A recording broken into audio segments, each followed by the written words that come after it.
welcome. This is hour 3 of the best in anomalous talk radio. I'm Dave Schrader, and you're tuned in to Midnight in the Desert. Our guest for the remainder of the show, Jock Doubleday, is an American writer, researcher, stoneworker, and for 16 months through 2014 and 2015, and for an additional 3 months in 2017, he worked as official videographer for the archaeological park Bosnian Pyramid of the Sun Foundation, a Bosnian NGO, nonprofit organization. He's written extensively about various features of the Bosnian Pyramid Megacomplex and other ancient sites around the world. He's here to talk to us about the mystery of the Bosnian Pyramid Complex. Thank you for being here this evening, Jock. We appreciate it. That's my pleasure.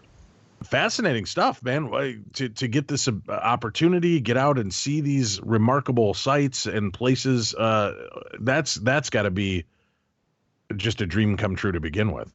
Yeah, it was interesting because I had first heard about the Bosnian Pyramid Complex in 2011 in the summer, and I thought, well, that sounds crazy. Pyramids, ancient pyramids in Europe, that doesn't make any sense. So I thought, well, I should probably research this, find out why it's not true, and then tell the person posting it that they should stop posting stuff that's not true in a very nice way, And I researched it, and I found out that there are pyramids in Bosnia. Bosnia, Herzegovina, I mean, that area is pretty ripe with a lot of strange phenomena. Right near there is is Medjugorje as well, right? Did you ever have a chance to visit that area? I didn't. I literally stayed in the tiny village of Visoko, Bosnia for almost 2 years. It was 23 months by the end of it. All right. And talk to us about that experience. I mean, what was that like for you? The first time I went there was as a volunteer, and so I was there for 3 months, and that was in the summer of 2011. And I just helped organize a scientific conference, and I made a bunch of videos with my little amateur camera, and I put them on YouTube, and I just sort of pumped YouTube with these interviews that I'd made with tourists and scientists and volunteers. And the discoverer of the pyramid complex, Dr. Semir Osmanagic, which is Americanized as Sam Osmanagic, Sam said in 2014, why don't you come back with a professional video camera and a laptop and some real good equipment and make some short scientific videos for the foundation. I said, sure, I'll make some videos for you. Absolutely. So I did that in 2014. And then I thought, well, I'm here anyway. Why don't I stay the winter? And I said, can I stay in the fall and the winter? And he said, sure. So I did that. And then I stayed the next summer too.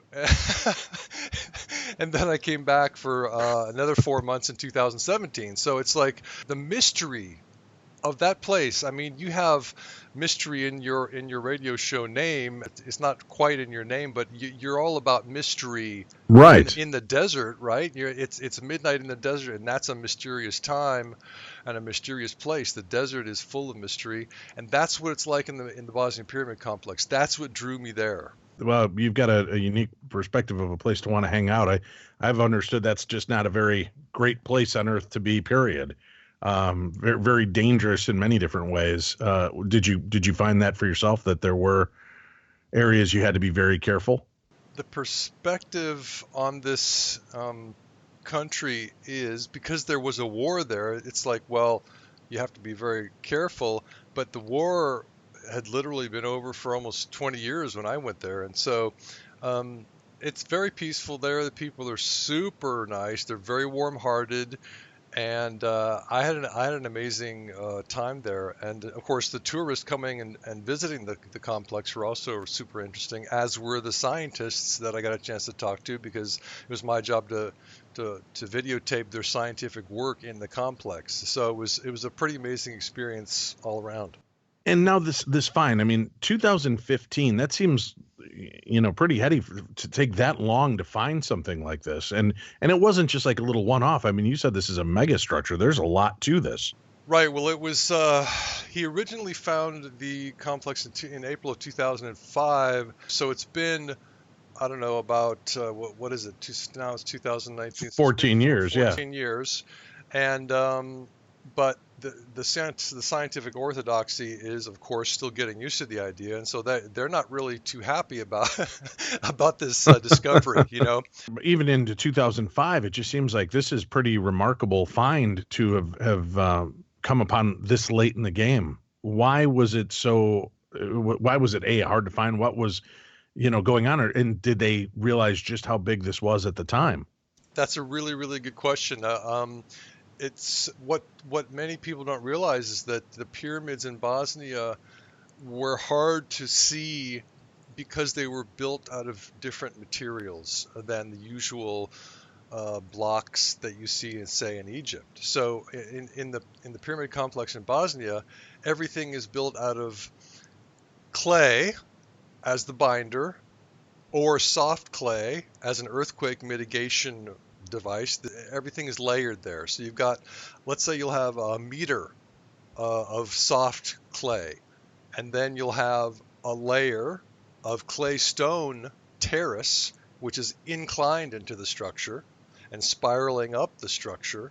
And so you'll have these stones placed next to each other, and then to the left and right, you'll have the soft earthquake mitigating clay for maybe just a few centimeters there to the left and right. But above it, there'll be, say, a meter, or there'll be more than a meter, or there'll be only a few centimeters. But so it's always changing.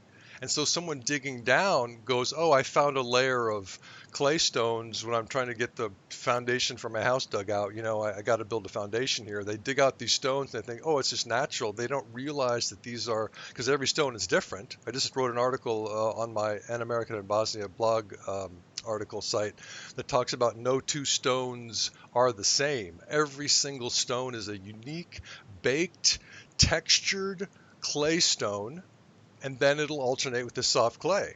So when people, so when you look at it from the side, let's say you cut a trench through it or you cut a road through it, it doesn't really, it can look very natural because you say, oh, well, that's just sedimentation. Over the years, there was a meter of clay deposited by some natural forces. And then you say, oh, there was a harder layer that was deposited. And so geologists never really thought much about it, even though the homeowners were finding these weird looking stones and going, I wonder what these are, so the Orthodox scientists just didn't know what to make of it. Once they start to realize what they've got here, what's the protocol? I mean, do they shut down the area? Do they need to go extensively into investigating and digging and a full-on archaeological find, or how does that go?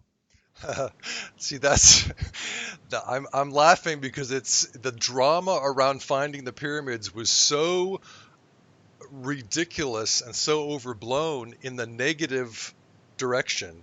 Why? The Orthodoxy, they freaked out. They tried to stop the project. They sued the foundation to stop the project. They tried to get the city and the state of Bosnia involved to stop them. They said, no, you're disturbing real archaeology that's happening there. You're destroying artifacts.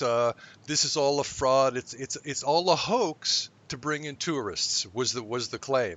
It was such a drama. Now they're quiet. Now there's silence. So the Orthodoxy is no longer attacking, which is super good. But I get why they would attack, because they're like, well, our entire history is endangered. Wouldn't it lend itself more to their history, I would guess? I mean, if you've got something, I guess not. Some cultures look at things very differently, right? If they believe that it's ABC and you end up showing them that it's KQRS instead, that upsets the whole apple cart. Well, that's the thing. That's right. Exactly it. There wasn't supposed to be anybody except hunter-gatherers there before the Illyrians. So there was the hunter-gatherers, then there was the Illyrians, then the Romans. And of course, we know the Romans weren't building mega pyramids, and the Illyrians didn't have the labor force, so no one was saying, yes, the Illyrians might have built these. They're like, well, no one could have built these. Who was there? So that's the mystery. That is your mystery for your radio show. I'm sort of handing you this mystery, going, that's the setup. Now I do have some information that might help go towards solving the mystery, but okay. I can't be the guy who solves it yet. We don't actually have we don't know still who built the pyramids, but we do have some information. I can help your listeners get toward some answers. All right, well, let's start nudging them that way then. You don't have a definitive answer, but what is the belief of where these pyramids came from then? Well, If it predates most of the cultures understood to be there. all right. Well, that's the key question. Now, I mean, assuming that people will believe that there is something there. I mean, a lot of people in the audience might still say, "Well, I don't necessarily believe there's something there," and that's legitimate. That's okay, and so that's why we have the research out there. So you can go find tons and tons of science on that, and you can find videos showing these layers, and you can decide for yourself what you think, or you can go there and decide. But then the question becomes, once you say, "Well, there is something there," what are we going to make of it? Well, here's the key to me. Now, I was there for almost 2 years. I was in the field every single day for literally 23 months. And what I found was that, and this is new, this is not something that even the foundation promotes. They did publish my first article on the riverbed. To me, this is the key. The riverbed itself is composed of baked, adhered claystone layers that then join with the pyramids along it and the other structures along it. So in other words, what you have in Bosnia is a mega structure where all the structures are tied together. It's not like they went and built a pyramid over here on the earth and then they built another pyramid over here. Every pyramid, the Bosnian Pyramid of the Moon, and the Bosnian Pyramid of the Sun, and the Temple of Mother Earth, all absolutely huge structures, and the riverbed are tied together through the riverbed. So the water running through the complex, and there's this really placid, slow-moving, beautiful, winding river called the Foinica River. It doesn't get under the structures to erode them. It's absolute genius engineering, because the problem with building a pyramid is that one day the water's going to take it down from the side. So what they did was they made a whole megastructure, one unit that is essentially impenetrable to erosion. All right, so obviously this is some pretty high concept understanding of engineering at a time that should make no sense for the inhabitants of that area. Well, right. It's literally unheard of to our engineers when nobody's building riverbeds here in the modern day. Like, let's say Los Angeles, they have a canal there, so they made it out of concrete, which is actually what I expected to find. Because when I started to think about this, having gone out every day and always seeing that everywhere I looked there was these alternating clay and claystone layers, I thought, well, if I can't find anything that's natural in these structures that are rising up from the ground, then maybe they are tied. So when I went down to the river to make the first video on this, I just took my camera down. I thought, well, I'll just go down to the river, and it's late August. I'll walk down the river and just go up to my knees or my ankles and see what's happening. So I made the video, and I mean, to me, it's pretty clear.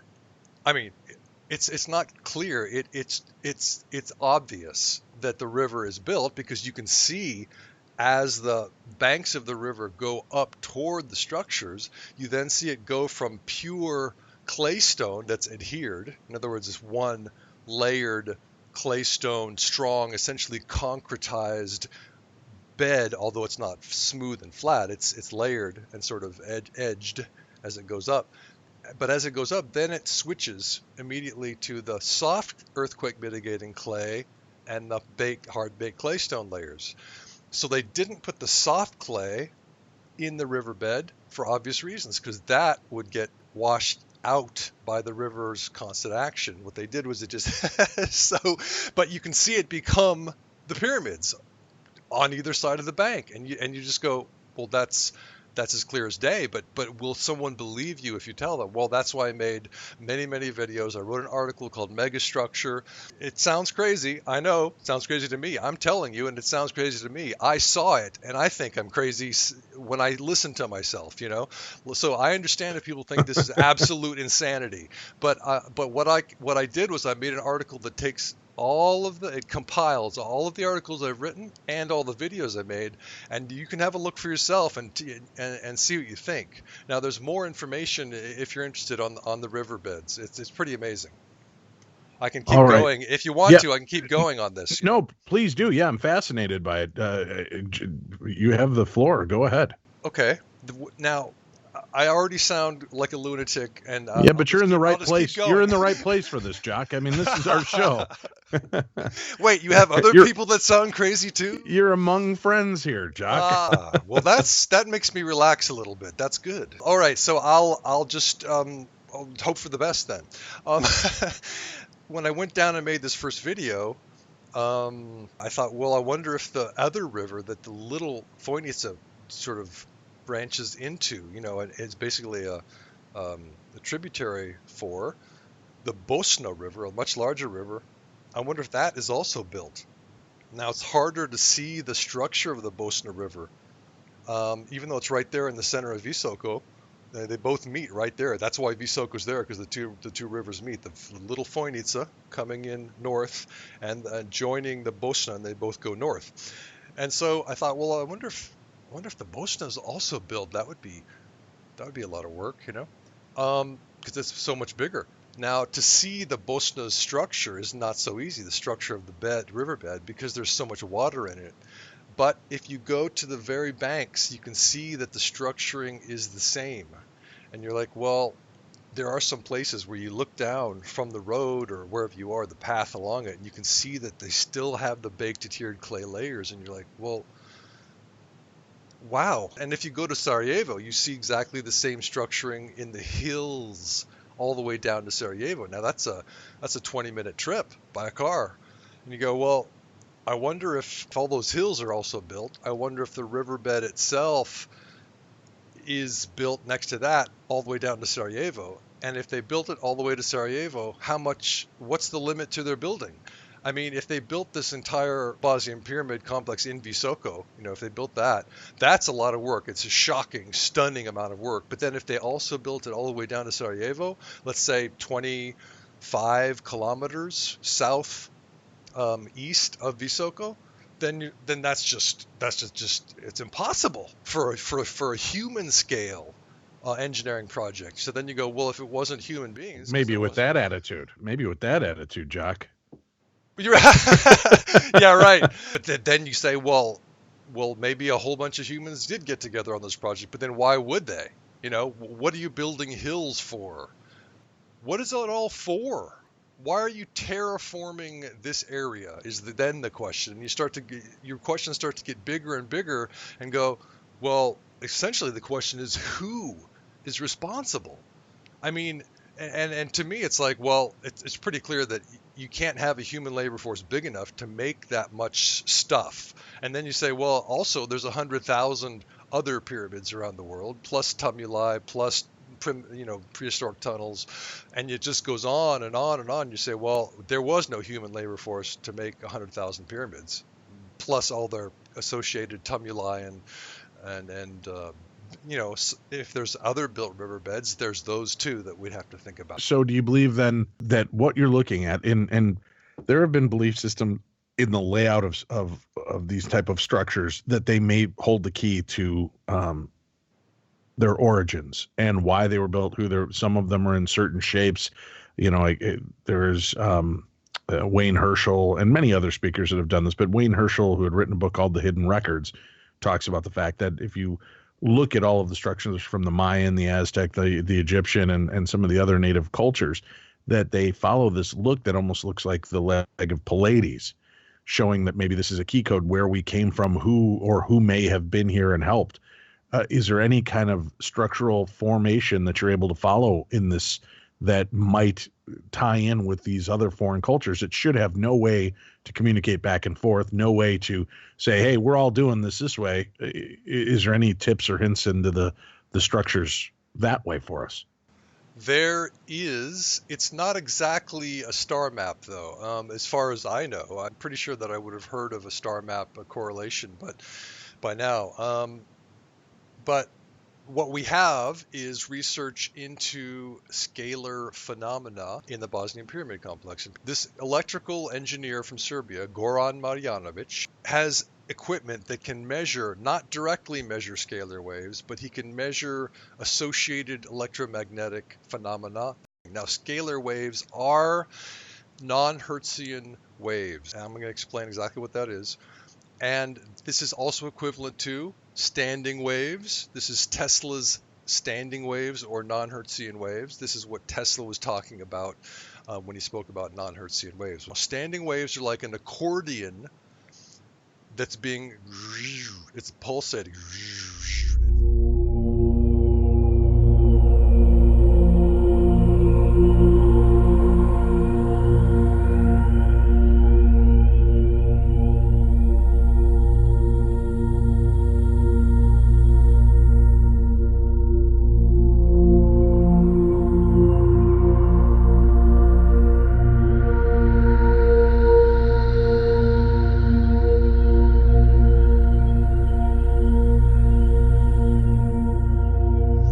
Say you have a wave that's being generated, a torsional field, he also calls it, being generated by the Bosnian Pyramid of the Sun. Let's say that you want to get information from here to the other side of the galaxy using the scalar energy.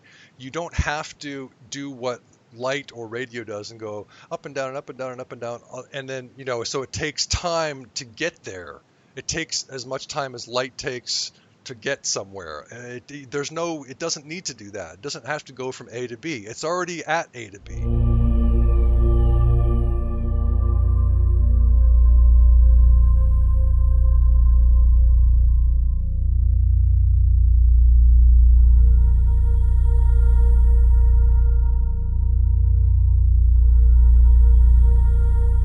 And what he said on video and in my article, the Scalar Conundrum, he says that scalar waves can allow us to communicate with the speed of, say, picking up the phone and calling somebody in the next town or the next country. It's instant. You can communicate to the other side of the galaxy, to another galaxy, to at least certainly to another planet in this galaxy instantaneously with scalar waves, torsional fields, non-Hertzian waves. We have to take a quick break. We'll come back. Jock Doubleday, our guest, as we continue to blow open our minds right here on Midnight in the Desert.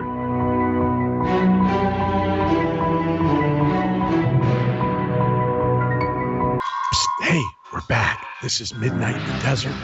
I'm your host, Dave Schrader. Now we go back to the lunacy ramblings of Jock Doubleday with the mystery of the Bosnian Pyramid Complex. I love that you're all paranoid that you sound crazy enough as it is, Jock. This is astounding, this kind of information. I mean, if this kind of wave exists, if this kind of technology existed at some point or continues to exist, are we seeing any other places on Earth where this terraforming, non-natural terraforming has taken place? Are you able to kind of connect dots that way? Well, you have to wonder if all of the pyramids had a scalar wave purpose, in other words, a communication purpose, as well as having other purposes too, being multi-purpose energy machines. If the ancients, and clearly there are different styles of pyramids, and you say, well, that's probably different civilizations, I guess you'd say races of beings, whether you believe that they were ET or inner Earth or human or all of the above, or all the various combinations. These are different styles. Did all of them want to use pyramids as communication devices? We just don't have any idea. So we're sort of on the very, very, very beginning stages of finding out, that pyramids could be part of a cosmic internet, as Dr. Semir Osmanagic has called the pyramids around the world, a cosmic internet that are not just an internet among themselves, but an internet among the other planets in the galaxy and perhaps beyond. I mean, it's a shocking. And so these are almost like a radio tower. Yes. And a directive energy field. Correct. That's the conclusion. So do we need like a resonance code or something to maybe that's the wrong term, but of course I'm just shooting in the dark here with you, and I'll go down the rabbit hole of insanity too. Yeah. Is there something that we can do to help spark these back to life, to to beam up messages or engage that energy field again? Well, we have the beam working on the Bosnian Pyramid of the Sun, and so it's about I think it's about 3 meters wide, and it's a very very clear difference, but it's an electromagnetic measuring. Like I said, it's you can't directly with our equipment we can't directly measure scalar phenomena, scalar energy, torsional fields. We can measure electromagnetic phenomena, and what we find is there's a 3 meter wide beam coming out of the Pyramid of the Sun, and that was discovered by many different teams of researchers. So they're all independent researchers from different countries, and they've all found the same beam. So that's pretty amazing, first of all. Then, in 2017, what Goran Marjanovich did. Okay, well, wait, they're finding Yeah. this beam. Yeah, Where yeah. is it directed?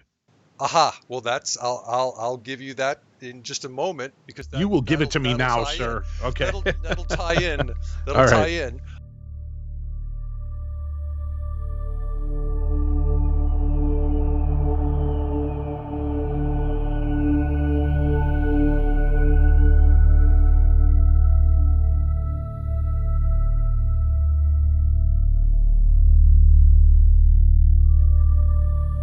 Engineer Goran Marjanovich from Serbia. Also, he noticed that energy beams in a tumulus in Vratnica is oriented towards the Sun Pyramid. The one on the Pyramid of the Moon, again, towards the Sun Pyramid. Then we have the bell tower, and that beam also is moved towards the Sun Pyramid. It seems that they've been doing the support to the biggest pyramid on the planet.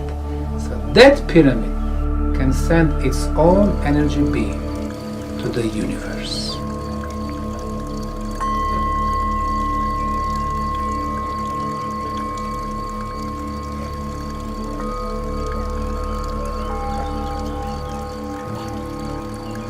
So what Goran Marjanovich did, and this should have been the biggest scientific news on the planet, and it should have just dwarfed any other news, but it didn't because the mainstream isn't interested in the Bosnian archaeology. It's been shut down, sadly, but eventually it's going to get out.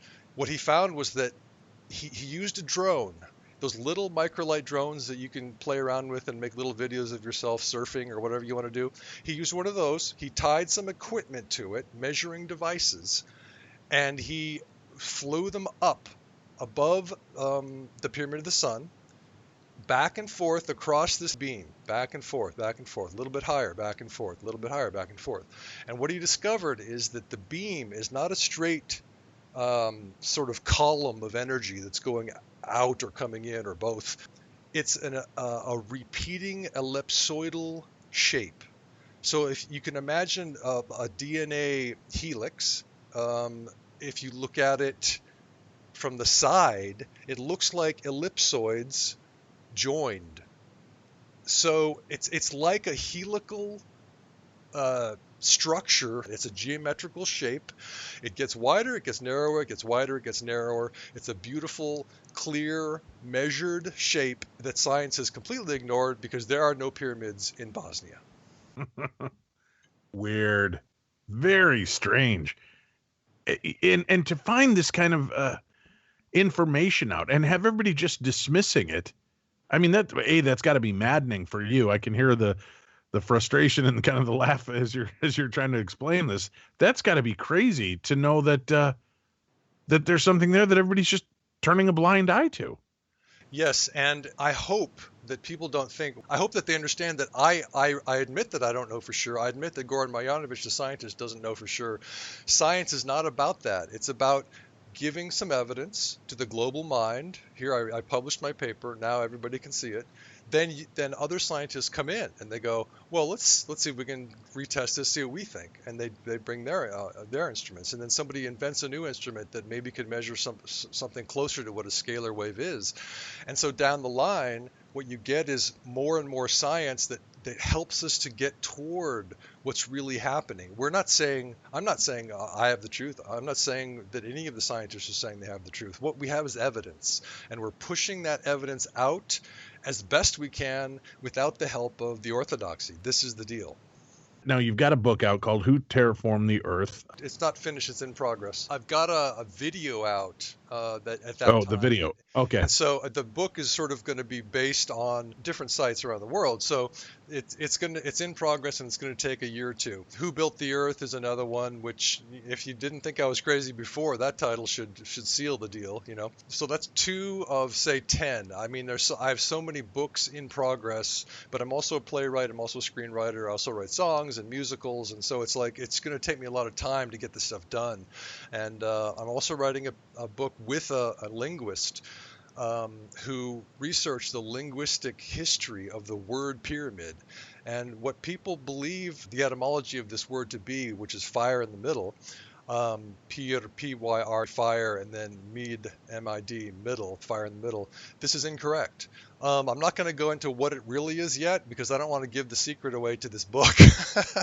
But I can tell you it is shocking, and it is really, really, for want of a better word, cool. So it's even cooler than fire in the middle, and we're writing a book on that.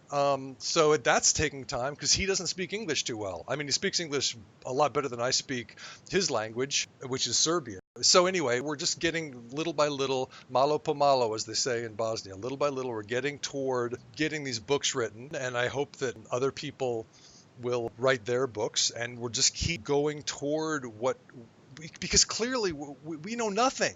We're not even close to knowing something. When I was in school, I was told that we know everything. I was told that we have all the data, and don't worry about it. Just sit back and we'll tell you. Well, we can't sit back. I mean, we got to step up. I was telling you to your producer, Michelle, I said, you stepped up and you became the producer of the show to help humanity get toward finding out what's going on. Something weird is going on in every possible realm of life. That's why your show is great, because you're dealing with these mysteries and you're on the cutting edge. This is what we need. We need cutting edge people. We need avant-garde, frontier mentality people just like you to push us forward, Well, I like the terms you're using about me. I appreciate that. Now you break all this information. You're obviously pulled into 14 directions with what you're doing. That may keep you from getting one book out in any kind of decent time here. So we need you to focus, Jock. We need an answer on this stuff.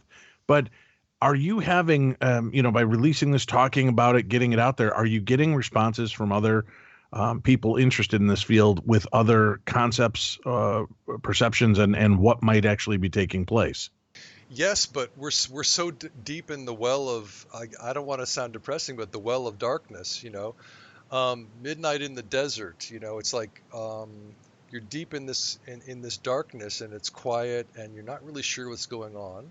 Now, the quiet can also make it easier to when something does happen, it's more clear because there's so much darkness that if one little bit of light comes in, then it's pretty clear that something's happening. Okay, that's good, but it's like the general what I see is a general abysmal ignorance. And the dark ages of humanity are still here. It's not like we ever left them as far as knowledge goes, because we don't just not have knowledge. We have beliefs that are completely wrong that have been foisted on us by the institutions. This is a really, really big problem. If people want to go to my video and article, Filtering Out University Indoctrination, this deals with that subject. Basically, the universities do have things that are they're as true as they can be using evidence, and that's good. But they also have things that they're telling the students that are absolutely not true according to evidence that we know.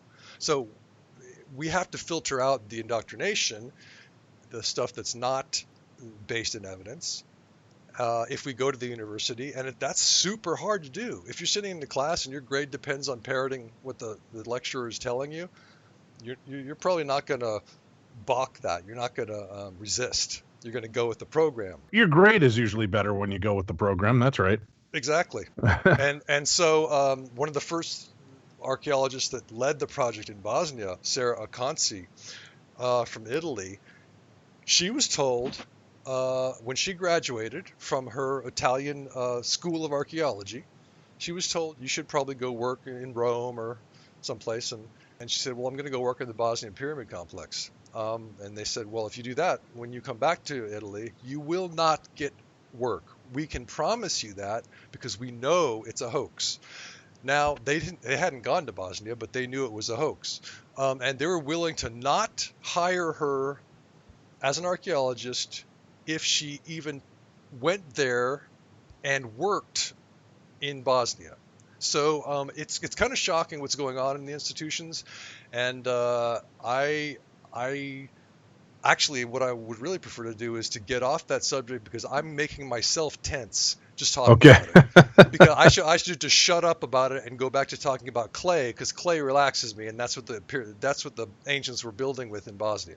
Right, but friction is where we learn more. Going with the passive aspect is probably part of the reason we're all in this darker well of knowledge, because people are willing to accept what they're told on face value because they don't have the wherewithal or desire to go any deeper.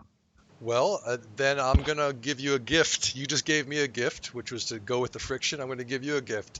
Clay is not just something that relaxes the guy you're talking to right now, because it's the thing that the pyramids are built of in Bosnia.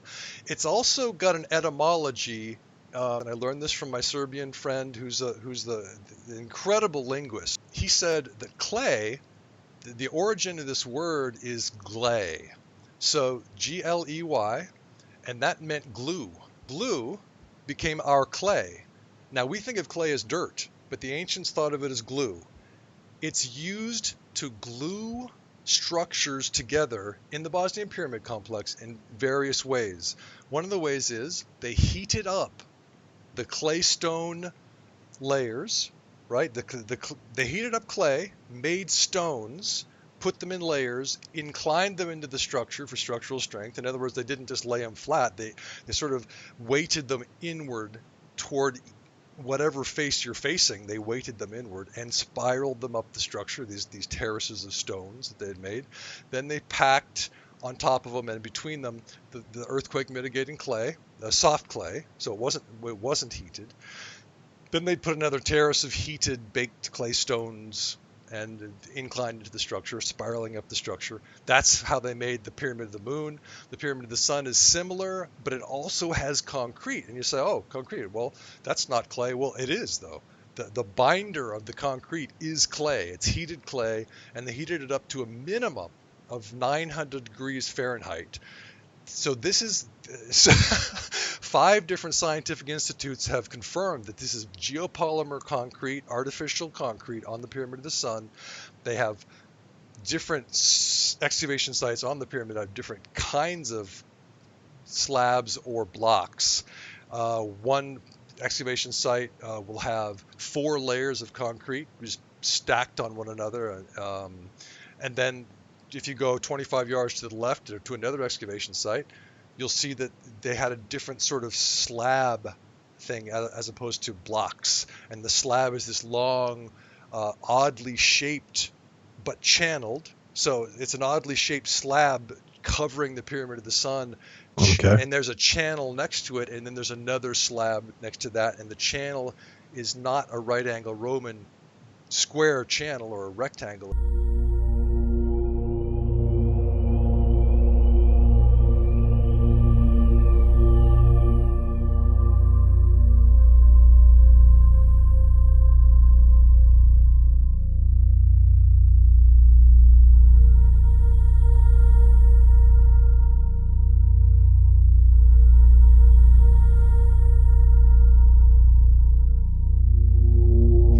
Textured the clay stones that they made just before they heated them, presumably to cement them, to concretize them.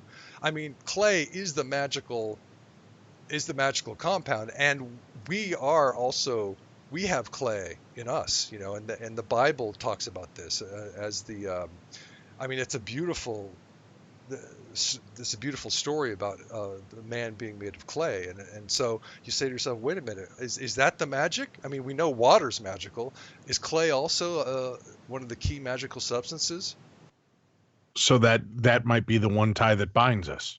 Well, yeah, and then you say on that level, and then you go, well, and then the scalar phenomena, if there is a cosmic internet, that's binding us on a deeper, it's completely invisible, almost undetectable level, so that what we thought of as, oh, well, now we're getting to the point of, the Thunderbolts Project scientists are coming to the electric universe theory, and that's great, where everything's electrical. But then you get below that and you go, wait a minute, maybe everything's even more fundamentally scalar, and so electricity is just a facet of scalar phenomena, and I mean, it's so there's different levels of the magic. We're all bound together by, say, scalar waves and electricity and clay and water, and so that there's just these levels of magic, we can go down or up to. So we might just be an alchemical reaction, this magical substance brought to life, almost like it's depicted in the Bible. Well, that's a really beautiful, that's a beautiful way to put it. I never even really thought of it quite like that. Yeah, because well, I just trademarked it. I don't want to see it in your book or I'm suing. I'll quote you. Clearly there's something going on. Consciousness has never really been, science has always had a hard time with consciousness. No one's ever said, I know what consciousness is. They said, here's my theory. Well, what is it? Where's the magic? Did someone put magic there, or is it just natural? Are we artificially designed? There's a lot of researchers now who don't believe in religion, who believe that we were at least tinkered with, if not fully designed. So this is super interesting. And of course, Michael Tellinger's name comes up. All right. And looking at these different concepts, we've only got 5 minutes left. Looking at this, what do you believe it's going to tell us? Do you think that there's going to be some bonding answer that we will be able to uncover here in the next few years? Or will this just always remain one of the great mysteries of the universe? Well, I'm going to try to bring it back down to the complex in Bosnia if I can. And I don't actually have the answer to your question right now. Let me just give it a moment, because I did come on to talk about the Bosnian pyramids, and I want to ground it in that complex. Your producer, Michelle, said that mystery is your common theme on your show, right? Right. The mysteries of the universe, of creatures, cryptids, space, science, life, death, everything. Right. So this is the key to the complex. That's what drew me there. That's what draws tourists there. They've had 550,000 estimated tourists since 2005. It's the people know there's pyramids there. It's the scientists in academia who reject it, and they've never been there. So the mystery is drawing people. What I found after being there for literally 23 months and waking up every day in a pyramid complex and realizing that, oh, I don't have to sleep 8 hours. I only have to sleep 5 hours. That's odd. But what I found was that the mystery didn't go away the more we studied it. So the scientists would come and say, well, hey, we found that there's some megaliths that are ceramic megaliths in Ravne Tunnel Labyrinth that are artificial. They've been tested. And we don't know what the heck they're doing there. Then some dowsers come and say there's water channels beneath these megaliths that meet or diverge right there where the megalith is, and it's 20 meters below this megalith. So the megalith is perhaps mitigating the negative energy of the water channels meeting or diverging, and that's another theory. And so, but with that theory comes more mysteries. Why are they building tunnels with megaliths why are they building tunnels over negative energy water channel meeting or diverging points that they then have to mitigate with megaliths? So everything diverges into a huge branching mystery, just like Ravne Tunnel Labyrinth branches. And there's the questions just pile up. Have you, and I know this is kind of strange and off topic, but have you examined any of the footage and photographs from Mars to see if there is any of this same kind of terraforming that seems to be there? If the concept and belief is we may have at least been there at one point, I wonder if there would be any similarities to some of what they think are the megaliths and structures, the pyramids of Mars and such, if there are any other kind of high signs that we have been there.